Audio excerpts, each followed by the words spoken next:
Assalamualaikum warahmatullahi wabarakatuh. Halo anak-anak, bagaimana kabar kalian? Ibu berharap kita semua tetap diberikan kesehatan di masa pandemi ini. Kembali lagi bersama saya Bu Guru Alia. Kali ini saya akan menyampaikan review materi tentang suhu dan perubahannya. Sebelum kita memulai reviewnya, mari kita berdoa bersama-sama. A'udzu billahi minasyaitonir rajim. Bismillahirrahmanirrahim. Rabbi zidni ilma warzuqni fahma waj'alni minas sholihin. Amin. Selamat menyaksikan review materinya anak-anak. Semangat. Suhu dan perubahannya. Adapun kompetensi dasar dan tujuan pembelajaran pada materi ini adalah sebagai berikut.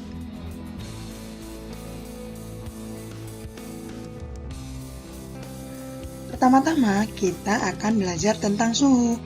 Apa sih itu suhu? Suhu merupakan derajat panas dinginnya dari suatu benda. Bagaimana cara kita mengetahui atau mengukur suhu benda? Cara kita mengetahui suhu atau mengukur suhu sebuah benda pertama dengan menggunakan alat yang disebut dengan termometer. Kenapa tidak menggunakan tangan? Karena tangan bukanlah merupakan alat ukur yang memiliki satuan baku, sehingga kita memerlukan alat ukur dengan satuan yang baku dan diakui secara internasional, yakni dengan menggunakan termometer. Termometer merupakan alat ukur suhu yang paling umum digunakan. Termometer dibedakan menjadi beberapa jenis sesuai dengan penggunaannya. Lalu, bagaimana cara kerja termometer itu? Termometer bekerja dengan memanfaatkan sifat termometrik zat yang dijadikan pengisi termometer, yaitu sifat fisik zat yang berubah karena perubahan suhu. Ketika suhu naik, maka volume zat cair dalam tabung termometer akan bertambah dan bergerak naik ke atas pipa kapiler.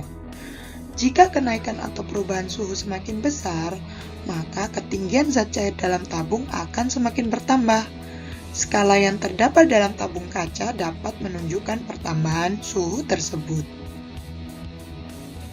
Lalu, bahan apa sih yang digunakan sebagai pengisi termometer?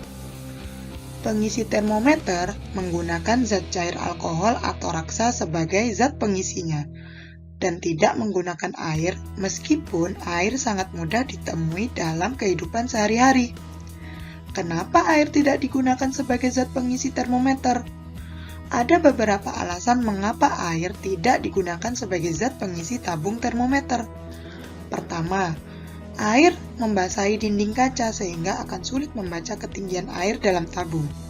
Yang kedua, warna air jernih dan tidak memiliki warna, sulit untuk melihat batas ketinggiannya.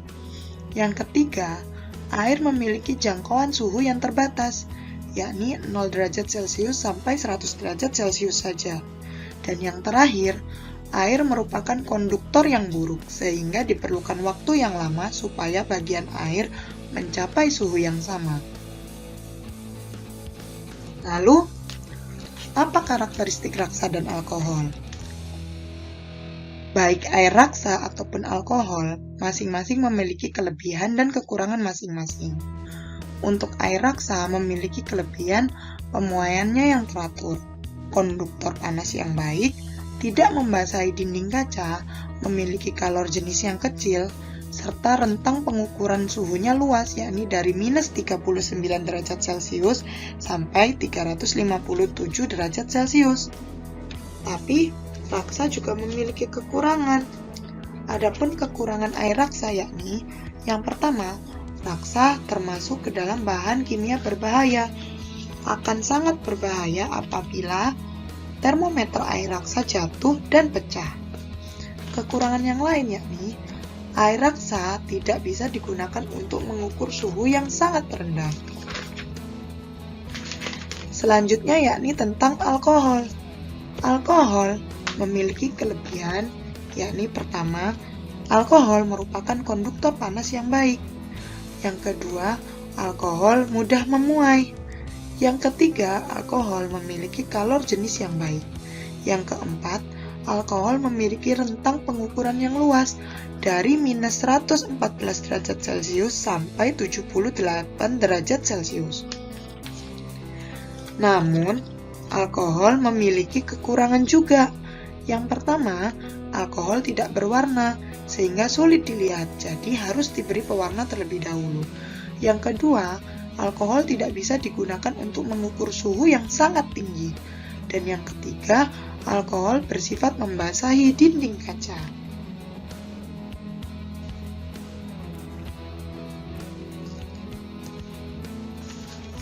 Adapun termometer berdasarkan jenis kegunaannya dapat dibagi sebagai berikut. Pertama, ada termometer badan. Termometer badan digunakan sebagai pengukur suhu badan karena memiliki skala antara 35 derajat sampai 42 derajat Celcius. Kenapa demikian? Karena suhu tubuh berada pada rentang suhu tersebut. Karena daerah ukurnya sempit, termometer ini sangat teliti. Sebelum digunakan, termometer dikibas-kibaskan terlebih dahulu agar semua raksa berada dalam tandon. Untuk mengukur suhu, termometer ini dapat diletakkan di bawah ketiak atau di bawah lidah. Yang kedua adalah termometer laboratorium. Sesuai namanya, termometer laboratorium digunakan untuk keperluan di laboratorium. Bentuk termometer laboratorium lebih panjang daripada termometer suhu badan. Rentang suhu pada termometer laboratorium antara minus 10 derajat Celcius hingga 110 derajat Celcius. Yang ketiga adalah termometer dinding. Termometer dinding biasa dijumpai dalam ruangan untuk mengukur suhu ruangan. Termometer ini dipasang secara tegak pada salah satu dinding ruangan dan memiliki rentang suhu antara minus 50 derajat Celcius sampai 50 derajat Celcius. Yang keempat adalah termometer maksimum minimum atau yang biasa disebut dengan Six Bellani. Termometer ini digunakan untuk mengukur suhu udara tertinggi dan terendah dalam suatu hari. Termometer ini dibuat oleh James Six Bellani menggunakan raksa dan alkohol sebagai zat cair. Termometer ini banyak digunakan di stasiun pemantau cuaca.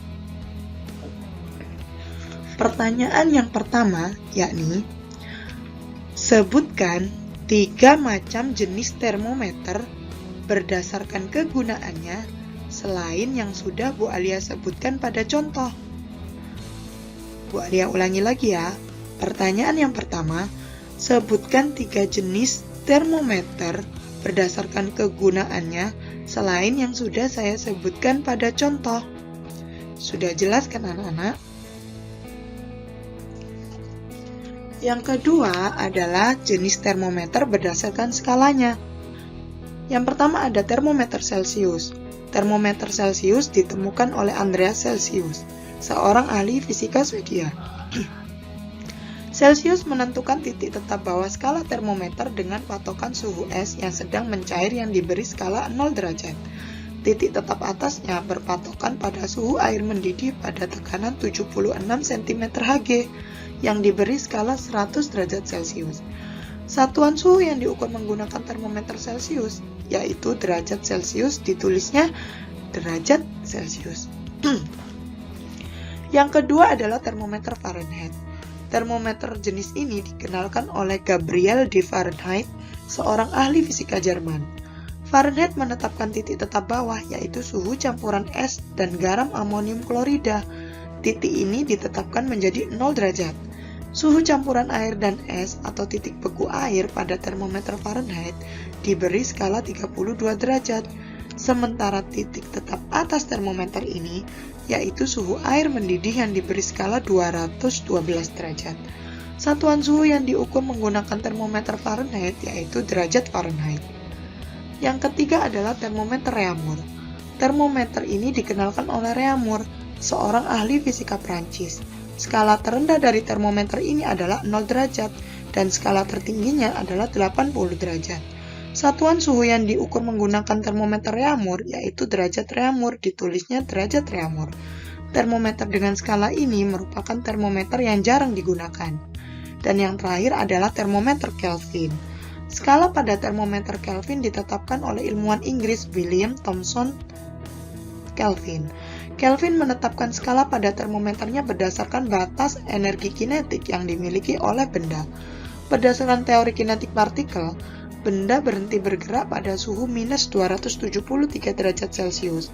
Suhu itu disebut suhu nol mutlak atau suhu 0 Kelvin yang nilainya sama dengan minus 273 derajat Celcius.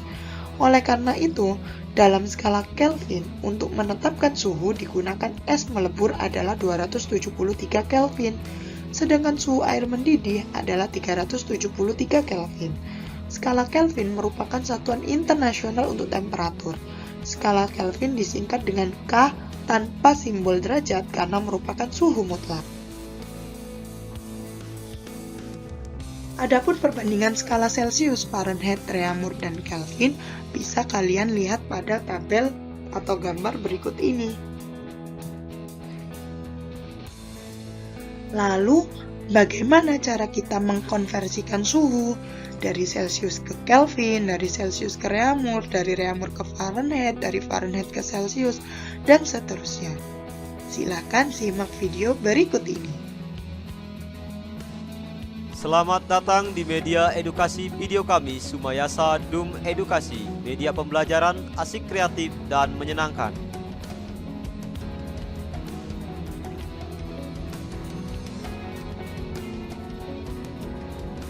Burung beo, burung belibis, buah naga dimakan ulat. Tonton videonya sampai habis, semoga bermanfaat. Namun sebelum lanjut, mari kita sama-sama berdoa sejenak agar apa yang kita bahas pada kesempatan ini memberikan manfaat untuk kita bersama. Dan terima kasih kepada semuanya yang telah berkenan untuk belajar bersama kami, Sumayasa Dum Edukasi. Jangan lupa, mari sama-sama kita dukung dan kita bangun channel ini. Klik subscribe, like, dan share. Penting untuk diketahui, karena suhu harus diukur secara kuantitatif dengan tujuan agar siapapun yang mengukur menghasilkan hasil yang sama, maka dalam melakukan pengukuran suhu menggunakan termometer diperlukan satuan ukur tertentu yang disebut dengan skala suhu. Berapa suhu tubuh manusia yang sehat? Ya, kamu akan menjawab 30 derajat C. Huruf C adalah kependekan dari Celcius. Celcius sendiri merupakan salah satu contoh satuan suhu atau skala suhu. Selain itu, saat ini dikenal beberapa skala suhu lainnya, misalnya Fahrenheit, Réaumur, dan Kelvin. Skala Kelvin merupakan skala suhu dalam SI, yaitu Sistem Internasional. Skala Kelvin menggunakan 0 mutlak, tidak menggunakan derajat. Pada suhu 0 Kelvin, tidak ada energi panas yang dimiliki benda. Perbedaan antara skala itu adalah angka pada titik tetap bawah dan titik tetap atas pada skala termometer tersebut. Untuk lebih jelasnya, perhatikan gambar berikut ini, di mana pada skala Celcius memiliki titik tetap atas yaitu 100 dan titik tetap bawah yaitu 0. Pada skala Fahrenheit memiliki titik tetap atas 212 dan titik tetap bawah 32. Pada skala Réaumur memiliki titik tetap atas 80 dan titik tetap bawah 0.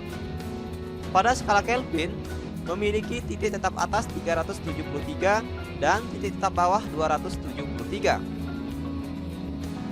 Sekarang kita akan belajar tentang konversi skala suhu. Konversi skala suhu merupakan cara untuk menyatakan suhu dari skala suhu yang satu ke skala suhu yang lainnya dengan memperhatikan perbandingan masing-masing skala suhu tersebut. Jika ditulis ulang agar lebih mengingat, maka kita dapat menggunakan rumus CRFK, Cristiano Ronaldo Football Club, di mana C adalah Celcius, R adalah Réaumur, F adalah Fahrenheit, dan K adalah Kelvin. Ingat, untuk melakukan konversi skala suhu, kita harus memperhatikan perbandingan masing-masing skala suhu tersebut. Perbandingan masing-masing skala suhu dilakukan dengan memperhatikan titik tetap bawah. Jika kita perhatikan pada skala Celcius memiliki titik tetap atas yaitu 100 derajat Celcius dan titik tetap bawah 0 derajat Celcius.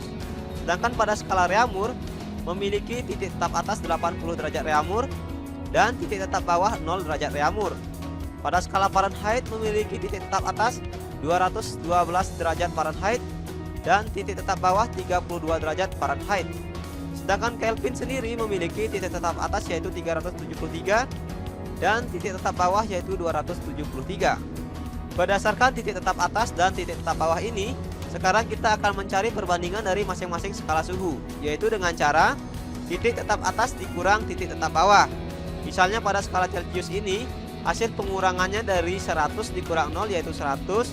Kemudian pada skala Reaumur yaitu 80 dikurang 0 hasilnya 80.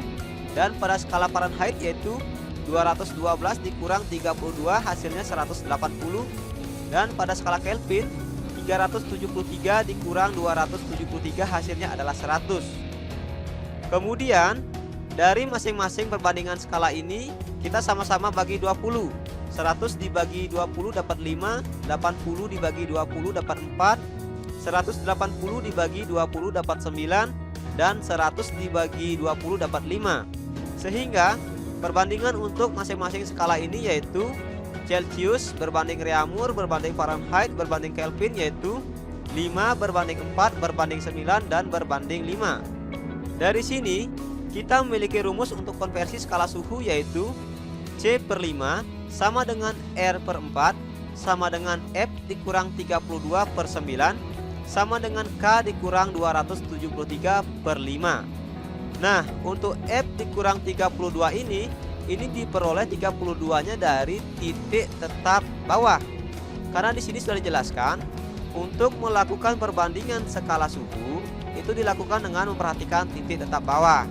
Jadi di sini F dikurang 32/9. Kemudian K dikurang 273. Mengapa? Karena titik tetap bawahnya 273/5. 5 ini dari sini, dari hasil perbandingan tadi. Ini 9 dari sini, hasil perbandingan tadi. R Reaumur. Nah, skala Reaumur tadi perbandingannya adalah 4. Terus kenapa tidak dikurang? Dikurang dengan 0. Karena hasilnya juga sama. Misalnya kalau skala Reaumurnya nanti dapat 20 dikurang 0 kan hasilnya tetap 20. Jadi untuk yang skala Celcius dan Reaumur ini tidak apa-apa, titik tetap bawahnya kita abaikan karena titik tetap bawahnya yaitu 0. Oke, berdasarkan rumus ini kita akan lanjut ke penjelasan berikutnya. Kita akan memasuki contoh penerapan soal. Misalnya pada soal nomor 1, tentukan 45 derajat Celcius, kita rubah atau kita konversikan pada skala suhu Fahrenheit. Kemudian untuk nomor 2, tentukan 25 derajat Celcius ini berapa pada skala Reaumur. Kita akan mencoba untuk menjawab. Pada soal nomor 1, ini kita perlu ingat rumusnya. Celcius/5 sama dengan R/4 sama dengan F dikurang 32/9 sama dengan K dikurang 273/5. Sekarang kita lihat. Pada soal nomor 1 yang diminta itu dari Celcius ke F. Berarti kita akan menggunakan perbandingan C/5 ini sama dengan F dikurang 32/9. Mengapa? Karena di soal diminta Celcius ke Fahrenheit. Setelah kita tulis seperti ini, maka kita akan mengisi apa yang diketahui. Nah, di sini yang diketahui yaitu Celcius. Celciusnya ini 45 derajat, maka kita tulis 45 derajat Celcius per 5 sama dengan F dikurang 32/9. Kalau sudah seperti ini kita tinggal kali silang. 9 dikali 45, kemudian hasilnya adalah 405. Selanjutnya 5 dikali F kurang 32. Ini hasilnya nanti 5 dalam kurung F dikurang 32. Kemudian kalau kita lanjutkan, 405 sama dengan ini 5 dikali F dapat 5F. 5 dikali negatif 32 hasilnya adalah negatif 160 derajat. Kemudian dari sini kita pindah ruas. 405 ditetap turun. Ini negatif 160, ini kita pindahkan ruas ke kiri. Jadi negatif ini akan berubah menjadi positif. Kemudian sama dengan 5F. 405 ditambah 160 itu 565, sama dengan 5F. Nah, untuk lebih mudah kita bisa balik. Dibalik 5F sama dengan 565. Kemudian F sama dengan 565 dibagi 5. 5-nya yang ini pindah ruas ke sini. Kalau di sini kan 5 dikali F. Jadi 5 dikali ini pindah ruas menjadi pembagi, sehingga 565 dibagi 5 hasilnya adalah 113. Dari sini diketahui, jadi hasil dari 45 derajat Celcius jika kita konversi ke skala Fahrenheit, itu jawabannya adalah 113 derajat Fahrenheit. Oke, sekarang kita akan coba menjawab pertanyaan nomor 2. Dari Celcius ke Reaumur, berarti kita tulis ini Celcius dan Reaumur. Kita akan menggunakan yang ini saja. C/5 sama dengan R/4. Di sini yang diketahui adalah Celciusnya sebesar 25 derajat, maka kita tulis 25/5 sama dengan R/4. Sama seperti tadi, kita kalikan dulu. 4 dikali 25 hasilnya adalah 100. Kemudian 5 dikali R hasilnya adalah 5R. Setelah ini kita langsung saja, boleh dibalik dulu atau boleh langsung. Kalau dibalik hasilnya 5R sama dengan 100. Kemudian R sama dengan 100 dibagi 5. Hasilnya adalah 20 derajat. Jadi hasil konversi skala suhu dari 25 derajat Celcius ke Reaumur yaitu sebesar 20 derajat Reaumur. Terima kasih telah menyaksikan video ini. Semoga bermanfaat. Mari sama-sama kita dukung dan kita bangun channel ini. Klik subscribe, like, dan share. Sampai jumpa lagi dalam video pembelajaran berikutnya.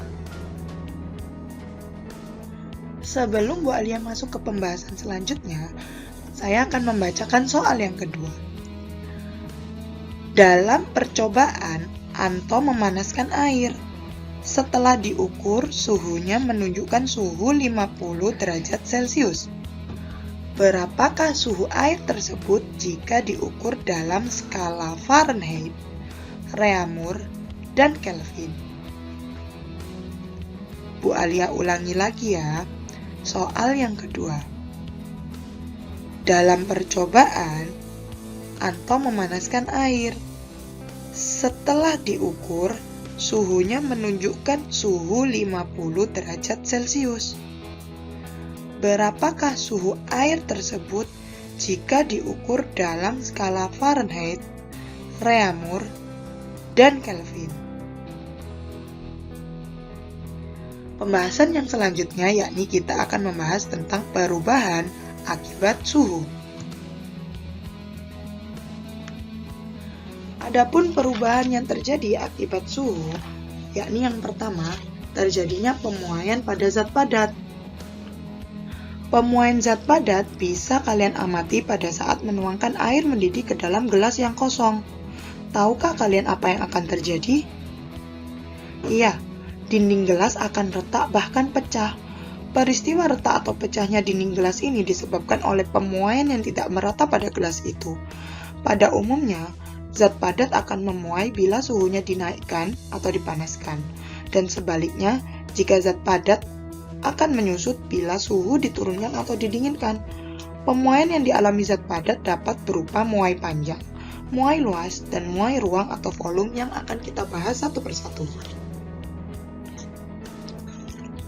Yang pertama adalah muai panjang. Muai panjang adalah pertambahan panjang benda setiap satuan panjang jika suhunya naik 1 derajat Celcius. Alat yang digunakan untuk mengamati pemuaian panjang zat padat yang biasanya logam adalah Mohs-Handbrooke. Dapat kalian lihat alatnya pada gambar di samping. Besarnya pemuaian panjang dipengaruhi oleh panjang mula-mula atau L0, kemudian pertambahan suhu atau kenaikan suhu delta T, dan jenis logam yang diwakili oleh besaran koefisien atau alfa. Koefisien muai panjang adalah bilangan yang menyatakan pertambahan panjang setiap satu satuan panjang zat bila suhunya naik 1 derajat Celcius. Adapun persamaan muai panjang dapat kalian lihat pada gambar di samping beserta keterangannya. Yang kedua ada muai luas. Pada benda padat yang terbentuk lempengan atau lembaran akan mengalami pemuaian panjang maupun lebar, sehingga benda tersebut akan mengalami pemuaian luas.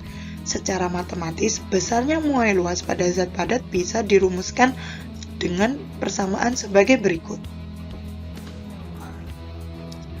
Dan yang ketiga adalah muai ruang. Benda-benda yang berdimensi 3 atau memiliki panjang, lebar, dan tinggi akan mengalami muai ruang jika dipanaskan. Pemuaian ruang memiliki koefisien muai 3 kali koefisien muai panjang, yakni gamma sama dengan 2 alfa. Secara matematis dapat dirumuskan dengan persamaan sebagai berikut.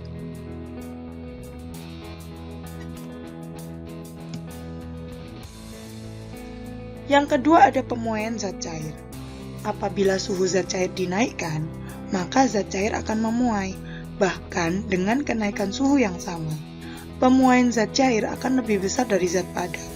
Pemuaian zat cair dapat diperlihatkan dengan alat yang dinamakan dilatometer. Dilatometer adalah sebuah labu gelas yang mempunyai pipa kecil berskala. Jika dilatometer diisi dengan air, kemudian dipanaskan, maka bertambahnya volume air tersebut dapat dibaca pada skala dilamometer. Dan yang terakhir adalah pemuaian zat gas. Pemuaian pada zat gas lebih besar dibandingkan dengan pemuaian pada zat padat dan zat cair. Ada 3 kemungkinan pemuaian zat yang terjadi pada zat gas, yaitu pemuaian akibat pemanasan dengan volume tetap. Yang kedua yakni tekanan yang tetap, dan yang ketiga adalah pemanasan bebas. Adapun prinsip pemuaian dalam kehidupan sehari-hari, yakni yang pertama, pada pemasangan kaca jendela. Tahukah kalian cara pemasangan kaca jendela? Untuk mencegah agar kaca jendela tidak pecah karena pemuaian, maka pada saat pemasangannya diberi celah atau ruang yang lebih longgar. Pada kaca jendela mobil, bagian tepi diberi lapisan bahan yang elastis, sehingga memungkinkan kaca memuai dan tidak goyang karena mobil sering diparkir di tempat yang panas. Yang kedua yakni pada sambungan rel kereta api. Pernahkah kalian memperhatikan sambungan rel kereta api? Mengapa terdapat celah? Pada siang hari yang panas terik menyebabkan rel kereta api yang terbuat dari besi memuai bertambah panjang, maka sambungan antara dua rel diberikan celah. Jika tidak diberi celah, dapat menyebabkan rel yang panjang dapat bengkok. Ada cara lain dalam penyambungan rel kereta api, yaitu beberapa batang rel disambung dengan lunas hingga panjangnya 50 meter sampai 100 meter, dan ujungnya dibuat runcing yang saling bersisipan sehingga memungkinkan terjadinya pemuaian. Yang ketiga adalah jembatan besi. Jembatan yang terbuat dari logam pada salah satu ujungnya diberi renggangan dan roda-roda. Celah atau renggangan berguna untuk ruang muai dan roda-roda berguna agar dapat bergerak bebas sewaktu-waktu memuai dan menyusut. Yang keempat adalah sambungan jembatan beton. Jalan layang atau jembatan yang terbuat dari sambungan beton selalu diberi celah. Fungsinya untuk ruang muai seperti pada rel kereta api. Dan yang terakhir adalah pemasangan kawat listrik dan telepon. Pemasangan kawat listrik dan telepon dibiarkan kendur pada siang hari agar sewaktu dingin dan menyusut kawat tidak putus. Untuk pertanyaan yang ketiga, anak-anak, tuliskan 5 pemanfaatan prinsip pemuaian dalam kehidupan sehari-hari beserta penjelasannya selain prinsip pemuaian yang sudah saya sebutkan pada contoh. Saya ulangi lagi anak-anak, tuliskan 5 pemanfaatan prinsip pemuaian dalam kehidupan sehari-hari beserta penjelasannya selain prinsip pemuaian yang sudah saya jelaskan pada contoh. Terima kasih.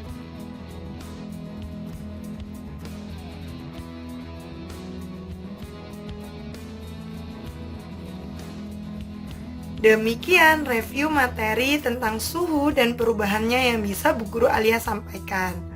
Apabila kalian memiliki pertanyaan tentang materi tersebut, kalian bisa menuliskannya di kolom komentar. Jangan lupa untuk selalu like dan subscribe channel kebanggaan kita, Wahas TV Channel. Anak-anak tetap patuhi prokes dan jangan lupa untuk selalu hidup sehat agar pandemi ini segera berlalu. Sebelum kita mengakhiri pembelajaran kali ini, mari kita berdoa bersama-sama. A'udzubillahi minasyaitonirrajim. Bismillahirrahmanirrahim. Rabbana anfa'na bima 'allamtana alladzi yanfa'una wa zidna ilma. Walhamdulillahi ala kulli hal. Amin. Demikian saya akhiri. Wassalamualaikum warahmatullahi wabarakatuh. Bye bye.